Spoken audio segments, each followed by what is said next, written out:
e nós vimos a homenagem que você recebeu aqui no Festa Aruanda, mais do que merecida, como tantas outras, que com certeza você já recebeu e ainda vai receber. Beth, você é uma atriz que nasceu em Santos e começou no teatro em 1968, ou estou enganado com a peça A Cozinha? 1967. 7? É, com a peça Cozinha. E eu agradeço a você, Mário Silva, por essa gentil apresentação. Eu fico muito feliz com esse início, né? E na verdade eu faço essa conta de 67 porque as minhas contas nunca são muito bem feitas. Eu tenho a impressão que foi 67. Completa 44 anos de profissão este ano. É isso. Então foi 67. Que já foi começando com um dos maiores diretores de teatro da nossa história. É verdade, eu tinha experiência em teatro amador e teatro estudantil, que eu fazia teatro nos colégios, né? E fui para um teste para fazer a peça Cozinha e a direção de Arturo Filho, extraordinário, e foi uma experiência riquíssima que me deu muito arcabouço de conhecimento do trabalho e da preparação do ator, né?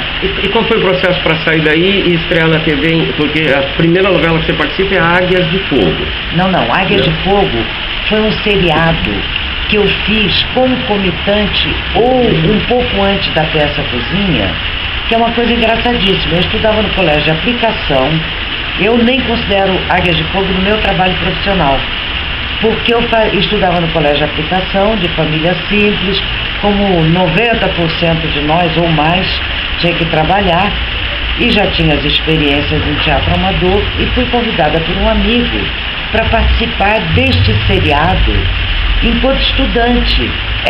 Vai lá, eu falei, não, que isso e tal, vai lá, e acabei participando. Então, depois é que veio o trabalho profissional na cozinha.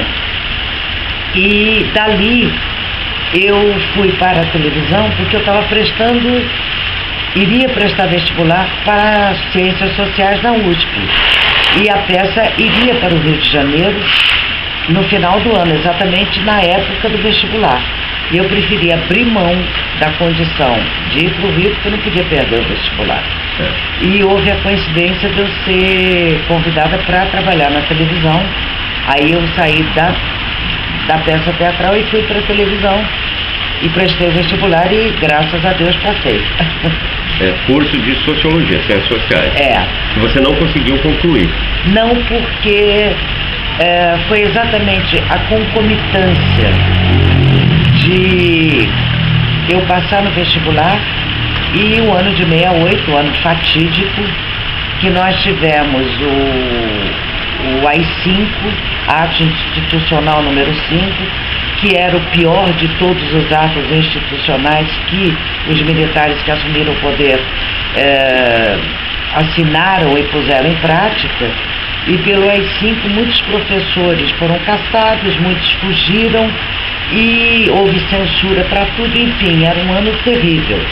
E eu já estava envolvida com uma organização revolucionária e acabei sendo presa em 1970 e aí foi interrompido o meu curso, porque eu fui proibida, inclusive, de estudar em qualquer universidade pública no Brasil. Só quando eu fui anistiada, alguns anos atrás, é que eu readquiri o direito de, se eu quiser, estudar em alguma universidade pública. Eu estava vetada por ser uma terrorista. Eu sempre odiei essa palavra, porque nós lutávamos achando que o caminho da luta armada era o caminho para a reconquista da democracia, já que pelas armas eles derrubaram a gente, e caracterizava a gente como terrorista, e eu acho que não era, mas terroristas eram eles. Vamos voltar um pouquinho, e daqui a pouco a gente volta desse ponto aí. Quando do golpe, em 64, você tinha 15 anos de idade. Parece que na hora, no dia do golpe, já houve uma situação em que você já mostrava uma forte consciência política na escola. Exato. Na verdade, série aí, com 15 anos, eu estava acabando o que chamava ginásio. Sim. Porque meu pai, que era militar da aeronáutica, foi transferido de Santos para o Rio e eu acabei repetindo o terceiro ano. Eu estava acabando aos 15 o quarto ano ginasial, como se chamava na época. E quando deram o golpe, que foi em abril, eu iria completar 15 em maio, né? Foi às vésperas dos 15 anos. A diretora do colégio reuniu todo mundo, não foi no dia, mas é aquela sequência de fatos, né? Foi instaurado que os militares agora governam, não sei o quê. Aí ela reuniu o colégio, como todos os colégios, todas as instituições da sociedade brasileira tiveram que, principalmente as públicas, era um colégio público, e para dizer que a gente ia ter que entender que os militares tomaram poder e tal, então iríamos receber um comandante militar, não sei das quantas, da região, na Ilha do Governador, e que nós íamos nos perfilar e cantar o hino nacional. Eu já lia muita coisa, eu já tinha umas ideias estranhas, aí eu saí da formação e cruzei os braços. Aí a diretora olhou para mim e falou: sai da fila e vamos conversar. Eu falei... Aí ela perguntou: o que você está fazendo? Eu falei: eu não canto o hino nacional para eles.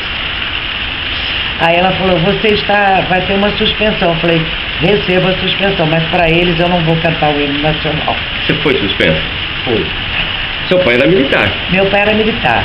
Meu pai era um militar que respeitava, era um homem que servia as leis da Ordem Unida dos Militares, mas respeitava a minha opinião. E ele tinha muitas preocupações comigo porque eu era muito rebelde. E isso era um exemplo. A diretora chamou, e aí ele falou: pois é, eu converso com ela em casa, mas ela tem a opinião dela e tal. E ficou nisso mesmo, né? E a sua mãe? Mamãe ficava preocupada comigo, só preocupada. Porque sabia que eu podia me meter em encrenca. Era bem assim. Agora, me diga uma coisa, em 64 você tinha 15 anos. O que te deu essa consciência? Você, um pai militar, te deu essa consciência política para já ali no primeiro dia você falar: eu não vou fazer isso porque está errado. Porque era o primeiro dia, que a população brasileira na época, que é uma coisa que a esquerda só percebeu por tempo, né? O povo estava apoiando, infelizmente. Pelo menos havia uma parte do povo que apoiava bem. Mas o grau de ignorância que a gente hoje reconhece, mas estava apoiando. Como é que você já no primeiro dia sabia: está errado? E aos 15 anos de idade? Olha, é uma coisa interessante que eu sempre fui muito curiosa. Eu sempre gostei muito de ler, sempre fui muito ávida por conhecimento, por informação, inclusive era muito aplicada no colégio, e tinha amigos que eu procurava e buscava informação. Então eu tinha muitos amigos que já tinham consciência política. Meu pai tinha um grande amigo que era um militar como ele, comunista, cuja família morava próximo da gente, na Vila Militar do Galeão, e eu conversava muito com eles, e tinha outros amigos no colégio, no Mendes de Moraes, que era o colégio estadual que eu estudava, que já eram ala de influência do Partido Comunista Brasileiro. E essa era a minha turma. Então eu já lia teatro grego, eu já lia Shakespeare, eu já lia Karl Marx e Lenin, eu já lia muito e conversava muito e já era muito informada, então eu já tinha um norte.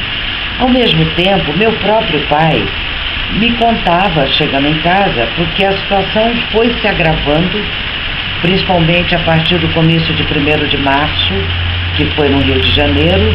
Houve uma ordem unida, aquela coisa que é retratada, felizmente há algumas retratações, registros é melhor que retratação, que pode ter outra compreensão. Há registros hoje, em livros e alguns filmes, do que foi a reação dos generais, chefes de alguns exércitos, ao João Goulart e ao Leonel Brizola. Então, essa ordem de contra-governo, digamos assim, e de deixar as tropas armadas começou um pouco antes do golpe de 64. E eles, meu pai chegava em casa e dizia: estarei de prontidão. E eles ficavam de prontidão. E eu ouvia os comentários. O comício de 1º de março, só para você ter uma ideia, eu, que já era dessas opiniões, eu sofri muito, chorei muito, porque eu não pude ir no comício. Porque eu era uma filha aplicada, eu queria ir no comício, mas meu pai não ia. E eu não fui ao comício, senão eu estava lá no comício, que eu adorava comício. Então, eu já estava sabendo de tudo isso. E então tinha a informação de que a barra ia pesar, e ia pesar muito. E no Rio de Janeiro, que embora a capital já fosse Brasília, o Rio era uma caixa de ressonância do Brasil. Então se viu tudo que estava sendo feito e a gente sentiu que a barra estava pesando. E então isso refletiu na minha atitude de protesto no colégio, né?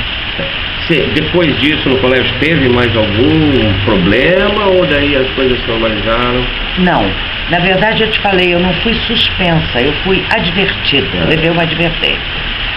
Aí eu fui suspensa só uma vez, porque eu estava com umas ideias muito estranhas lá, de fazer uma revolução, e a diretora me botou de castigo, digamos assim.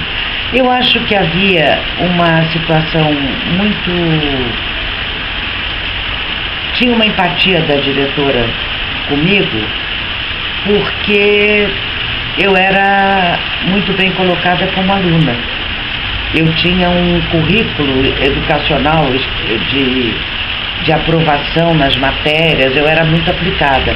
Então era uma certa contradição eu ser aquela rebelde e ao mesmo tempo ser a de notas altas, que era aplicada nas matérias. Então acho que a diretora tinha empatia por mim nesse sentido, né? Então não houve nada mais grave comigo na época. Naquele momento. Tanto que eu fui a oradora da turma. Quando a gente completou o curso, eu fui escolhida pelos colegas todos, que a nossa turma era feminina, e havia turmas mistas e turmas masculinas. Eu fui escolhida a oradora de todos para falar na cerimônia, né? De formatura. De formatura.